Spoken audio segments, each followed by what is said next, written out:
Diz assim o versículo 25 de Atos dos Apóstolos 16, que diz assim: E perto da meia-noite, Paulo e Silas oravam e cantavam hinos a Deus. Os outros presos os escutavam. E, de repente, sobreveio um tão grande terremoto que os alicerces do cárcere se moveram. E logo se abriram todas as portas e foram soltos das prisões todos. E acordando o carcereiro e vendo abertas as portas da prisão, tirou a espada e quis matar-se, cuidando que os presos já tinham fugido. Mas Paulo clamou com grande voz, dizendo: Não te faças nenhum mal, que todos estamos aqui. E pedindo luz, saltou dentro e todo trêmulo e se prostrou ante Paulo e Silas. E tirando-os para fora, disse: Senhores, que é necessário que eu faça para me salvar? E eles disseram: Crê no Senhor Jesus Cristo e serás salvos, tu e a tua casa. Eles pregaram a palavra do Senhor, e todos que estavam em casa, e tomando eles consigo naquela mesma hora da noite, lavou-lhes os vergões, e logo foi batizado, e ele e todos os seus. E então, levando-os à sua casa, lhe pôs à mesa, e em sua crença em Deus, alegrou-se com toda a sua casa. E sendo já dia, os magistrados mandaram quadrilheiros, dizendo: Saltai aqueles homens. E o 36 para encerrar. E o carcereiro anunciou a Paulo essas palavras, dizendo: Os magistrados mandaram que vos soltasse agora, pois saíde e em paz. Somente até aqui, meus irmãos. Quando um terremoto abala a família. Meus amados irmãos, um dos atributos do nosso Deus é a soberania. Portanto, Deus é soberano. E, além de ser soberano, o nosso Deus é sábio. E nós entendemos que Ele controla todas as coisas através da sua providência. Portanto, nós sabemos que foi assim na vida do José do Egito. José do Egito, ele foi vendido pelos seus irmãos, passou por todo aquele processo de provação que os irmãos conhecem, foi vendido como escravo, ficou na casa de Potifar, foi injustiçado, apodreceu quase que 2 anos naquela masmorra, naquela prisão. Mas nós sabemos que Deus tinha um propósito, um plano.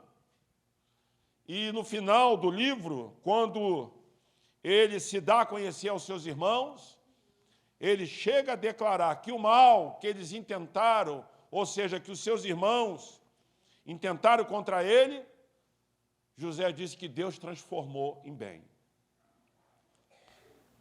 Deus, ele permite determinadas situações, como foi no caso de José, e transformou em bênção na vida de José.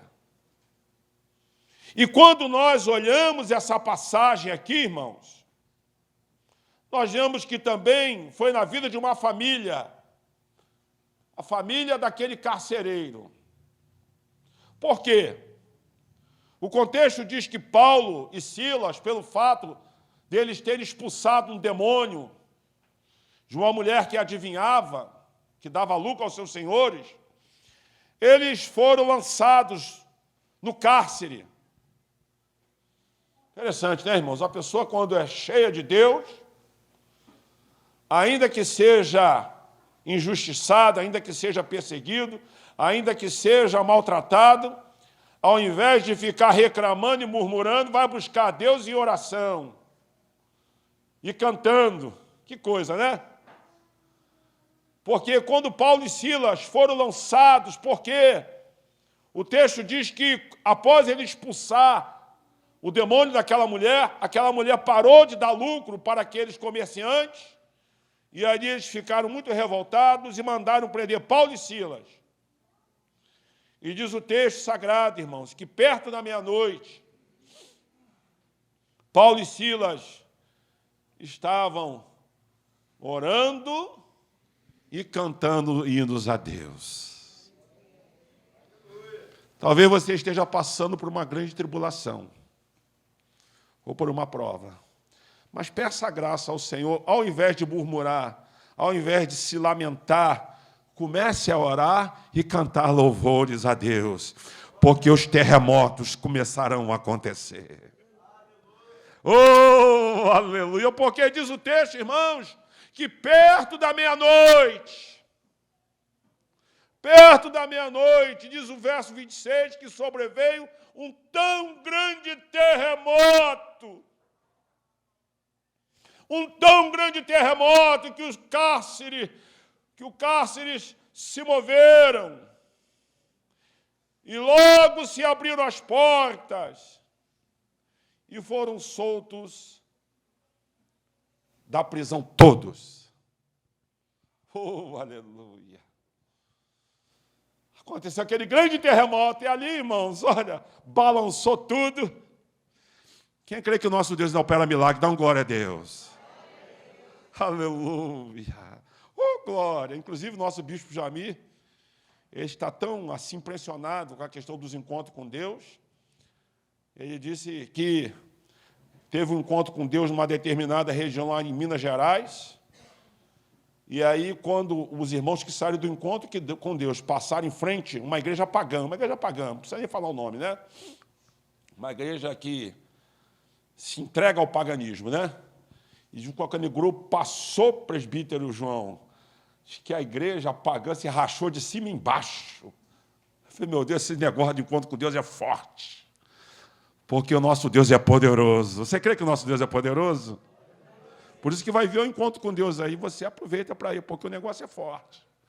Aleluia! E ali, irmãos, aconteceu aquele terremoto. Mas, olhando, não para a situação de Paulo e Silas, mas para a situação daquele carcereiro. Porque os irmãos percebam que naquela época, se um carcereiro deixasse os prisioneiros fugirem, ele ia pagar com a própria vida dele. Era costume na época. Então, quando nós olhamos para essa realidade da vida desse homem,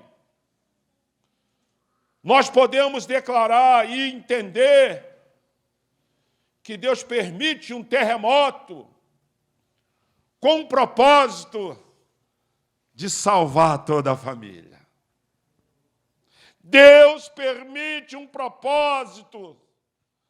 Deus permite determinadas situações. Ou seja, Deus permite que algumas coisas aconteçam em nossas vidas, porque lá na frente Ele tem um desígnio, Ele tem um projeto, Ele tem um propósito.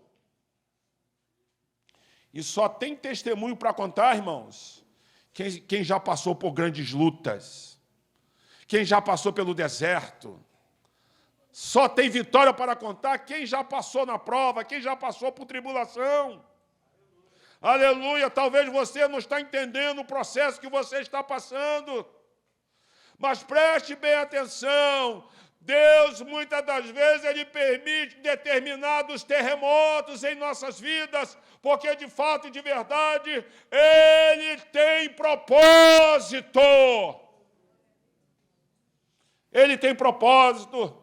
E aí nós lembramos daquele texto lá de Romanos capítulo 8, verso 28, quando diz que todas as coisas cooperam para o bem daqueles que amam a Deus e daqueles que são chamados segundo o seu propósito.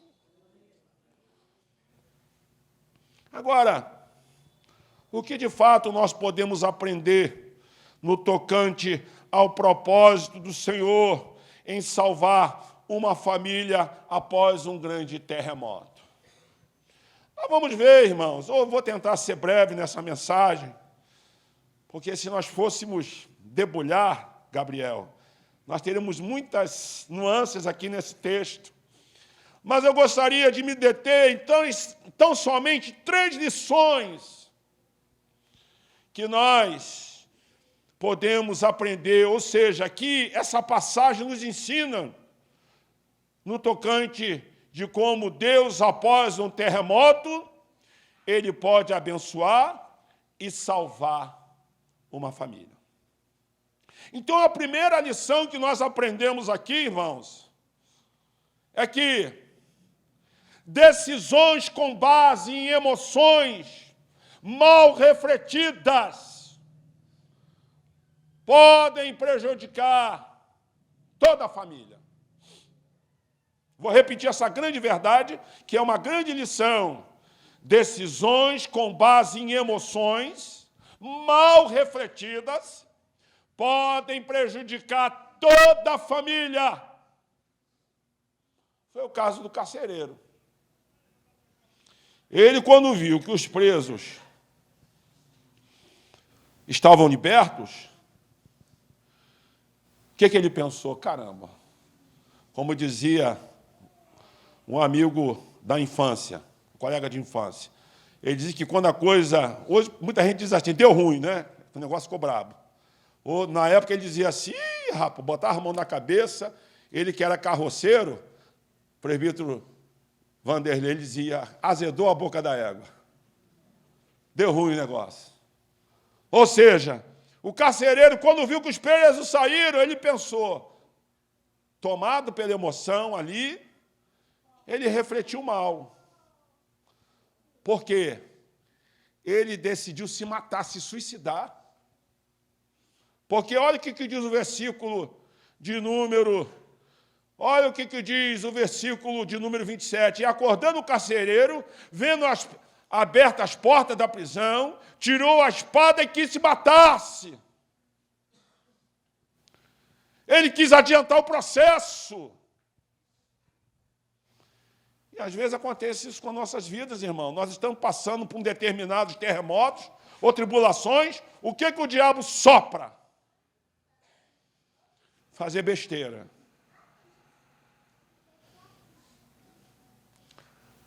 Tomar decisão errada. O carcereiro, em estado de desespero, ele quis dar cabo da sua própria vida. Meus irmãos, no momento da prova, no momento da luta, nós temos que lembrar da palavra de Deus. Porque lá no Salmo 40, nos diz o quê? Esperei com paciência no Senhor. E Ele se inclinou para mim e ouviu o meu clamor. Você está passando a prova? Fique na paciência. Paciência em oração. Não tome decisões precipitadas.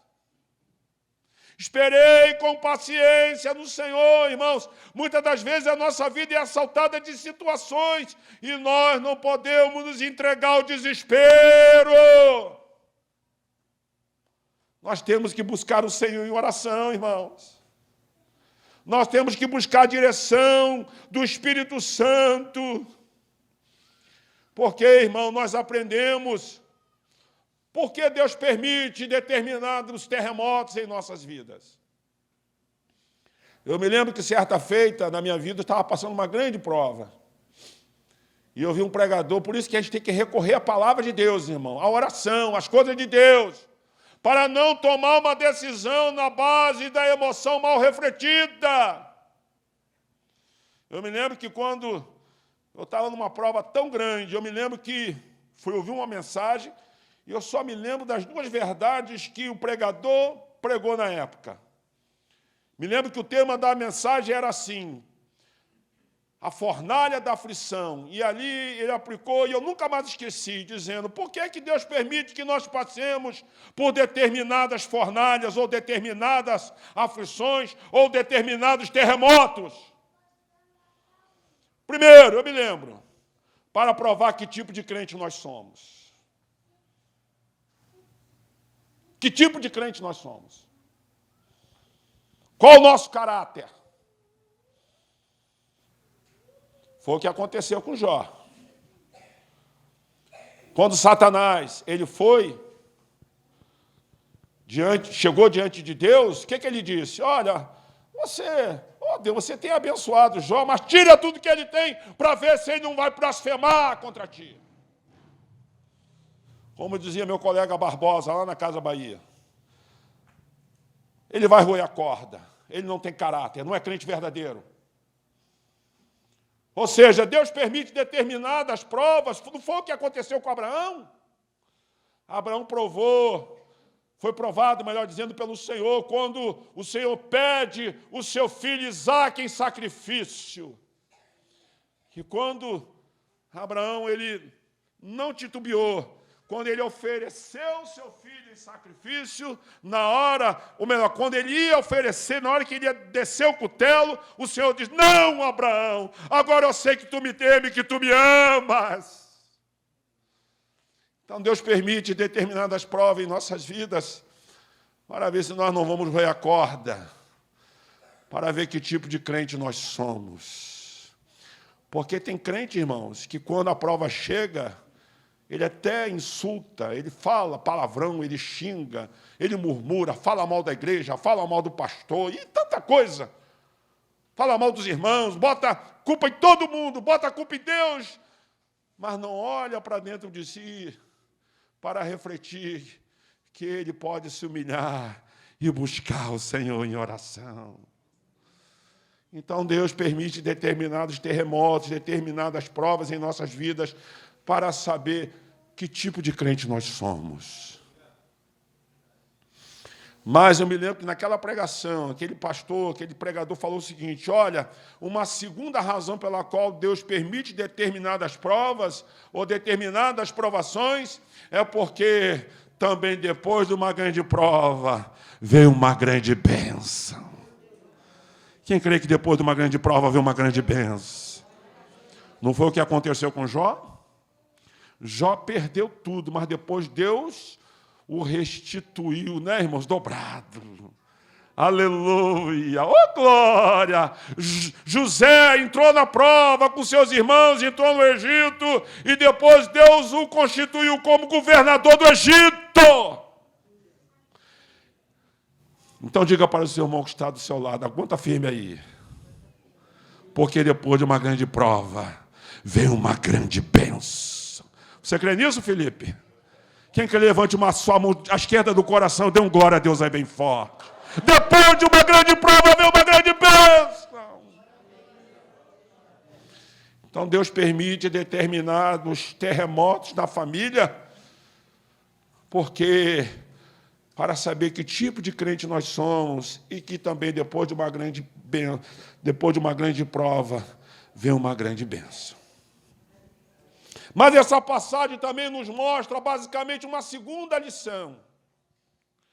E a segunda lição está nos versículos 29 a 31, quando diz assim, e ele pedindo luz, soltou dentro trêmulo e prostrou-se perante Paulo e Silas, e tirando-os para fora, disse, senhores, o que é necessário que eu faça para me salvar? Oh, aleluia! O que é que eu faço? Oh, imagina aquele pai ali que está... O que é que eu faço para me salvar? Ele pulou diante de Paulo e Silas. Por favor, o que é que eu faço? Ele tira a luz para fora. Senhor, o que é necessário que eu faça para me salvar? E aí Paulo diz, crê no Senhor Jesus. e será salvo tu e a tua casa. Na NVT diz, será salvo tu e a tua família. Quem crê que Jesus salva a família? Dá um glória a Deus. Jesus salva. Ele entra com providência. Ele entra, aleluia. Então, a segunda lição que nós podemos entender por inferência desse texto é que a fé firme no Senhor Jesus pode ajudar a mudar a história de uma família. E aí nós temos que ter muita calma nessa hora. Por quê? Porque o carcereiro, ele decidiu querer buscar a Deus. Os irmãos percebam que ele chega diante de Pedro, ou melhor, de Silas e Paulo, e ele pede ajuda, conforme diz o verso 29.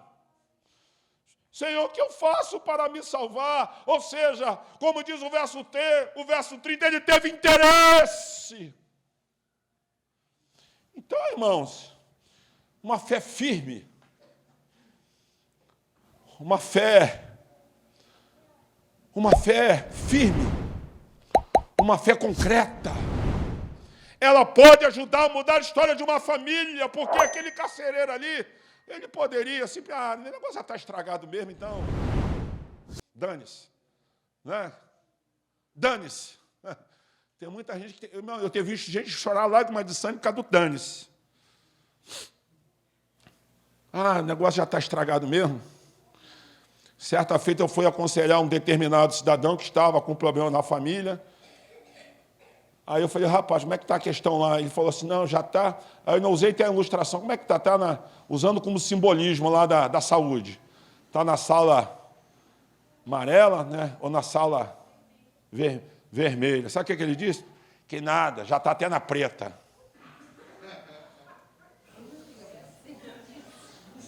Por quê? Ele já tinha jogado a toalha, jogado o balde, já tinha estado o pau da barraca.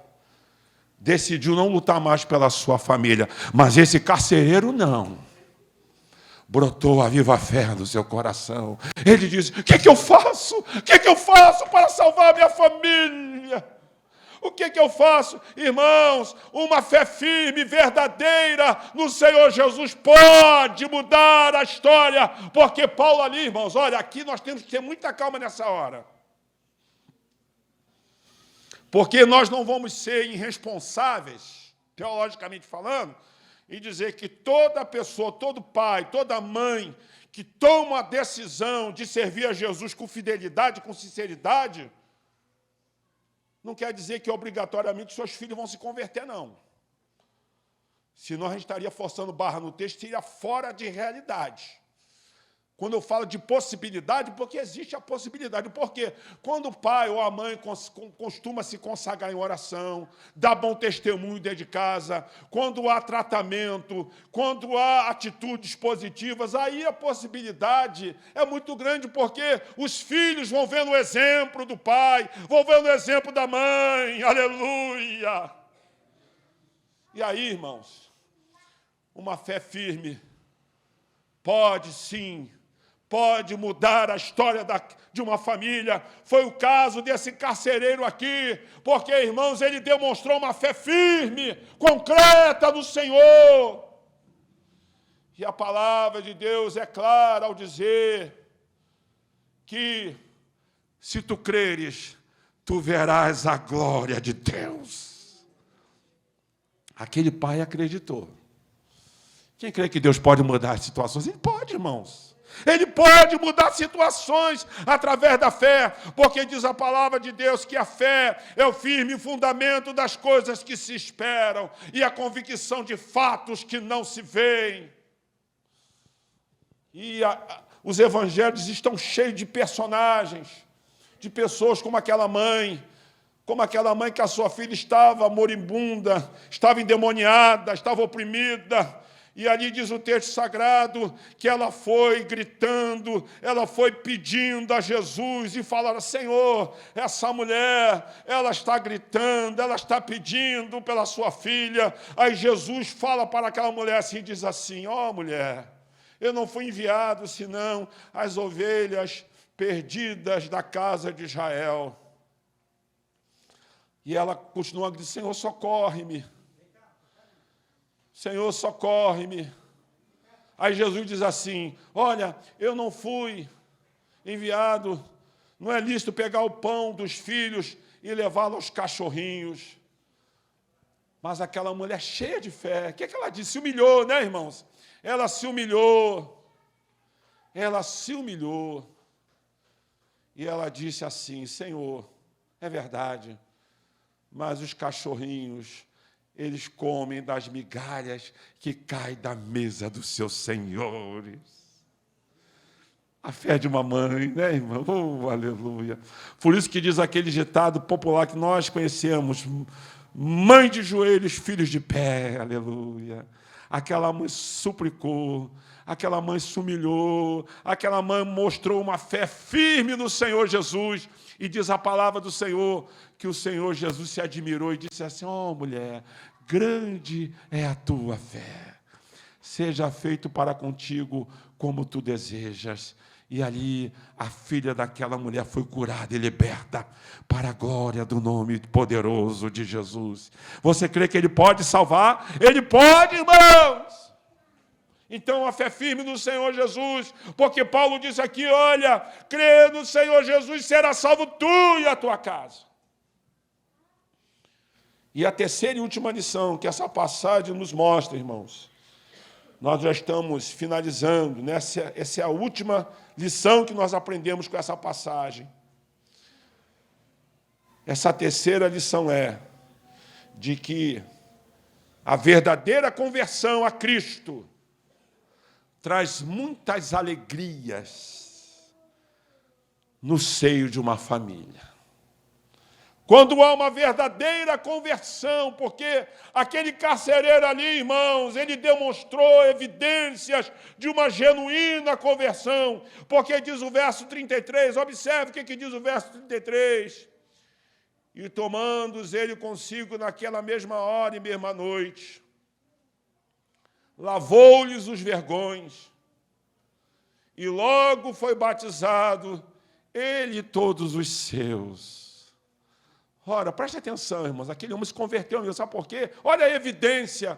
Se Paulo e Silas tinham sido presos pelo fato de estar pregando o Evangelho, e ele seria morto pelo fato de ter deixado os presos fugir, irmãos, isso mostra claramente que aquele homem, aquele carcereiro, a conversão dele foi tão forte, tão poderosa, que ele acolhe Paulo e Silas na casa dele, ele trata dos apóstolos, ele cuida dos apóstolos, ou seja, ele presta serviço ao reino de Deus, porque, irmãos, quem se converteu de verdade, ele tem prazer em trabalhar na obra de Deus, ele tem prazer em fazer as coisas de Deus.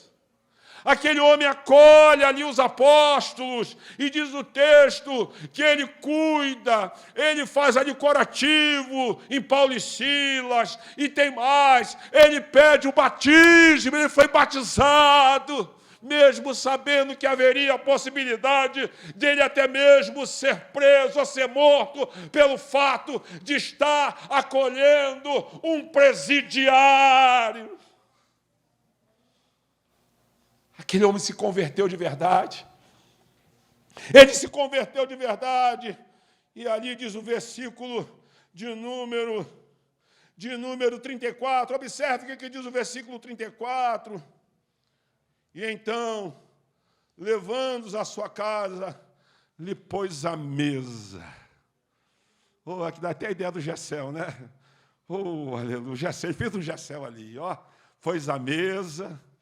Né, irmão? Oh, aleluia. Ele preparou ali os alimentos.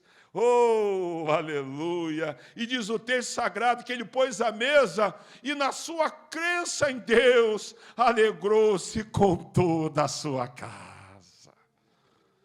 Oh, irmãos, a alegria do Espírito Santo de Deus chegou àquela casa, todos se alegraram, porque, irmãos, quando há uma verdadeira conversão a batismo, quando há uma verdadeira conversão a serviço, quando há uma verdadeira conversão, a alegria do Espírito Santo de Deus Sabe por que nós, muitas das vezes, perdemos a alegria dentro dos nossos lares? É porque Jesus está do lado de fora. E como é que nós chamamos a presença de Jesus através do Espírito Santo? Quando nós priorizamos as coisas de Deus, quando nós priorizamos a oração, quando nós priorizamos a palavra, quando nós estamos envolvidos verdadeiramente com as coisas de Deus. Aquele homem ali, irmãos, ele se converteu verdadeiramente porque ele não temeu a morte, ele acolheu os apóstolos em sua casa, ele cuidou, ele prestou serviço, ele pôs a mesa, aleluia! E diz a palavra que o Espírito Santo de Deus trouxe a bênção da alegria. Quantos querem essa alegria do Espírito Santo na sua casa? Dê um glória a Deus. Nos coloquemos de pé, meus irmãos. A palavra de Deus diz, Romanos 8, 28, que todas as coisas cooperam para o bem daqueles que amam a Deus e daqueles que são chamados pelo seu propósito. Talvez você não está entendendo o terremoto que está acontecendo na sua vida, na sua casa. Mas busque a Deus em oração, porque esse terremoto, ou essa tribulação, lá na frente, ela pode ser um fator, ou até mesmo um instrumento de bênção, para lá na frente você dizer obrigado, Senhor, por causa daquele terremoto. Porque aquele terremoto me aproximou mais de Ti. Aquele terremoto, aleluia, fez com que a minha família se voltasse mais para Ti. Foi para que houvesse conversão na minha casa. Foi para que nós nos aproximássemos mais da Tua presença. Foi para que Teu Espírito Santo, oh, aleluia, fizesse morada no seio da minha família e da minha casa. Coloca a mão no seu coração, nós vamos orar. Pai, em nome de Jesus. Muitas das vezes, Senhor, nós não entendemos determinadas situações que acontecem em nossas casas, em nossas vidas, em nossas famílias. Muitas das vezes, Senhor, nós não entendemos os espinhos, os terremotos. Mas tem misericórdia de nós, Senhor. Abre os nossos olhos. E nos ajuda, Senhor, sermos como Jó, que em meio àquela tempestade, aquele terremoto tão terrível, o diabo pensou que ele ia perder a fé, mas Jó não perdeu a fé. Nos ajuda, Senhor, porque como diz o teu servo Tiago, feliz aquele que é aprovado, porque depois de aprovado receberá a coroa da vida. Senhor, nos ensina, Senhor, a confiarmos em Ti. No discernimento espiritual, Senhor, porque se o Senhor está nos provando, é porque o Senhor nos ama. E nos faça entender, Senhor, que depois de uma grande prova, virá uma grande bênção para a Tua glória e para o Teu louvor. Nós oramos assim, em nome de Jesus. Canta só um pedacinho desse hino. Cristo já...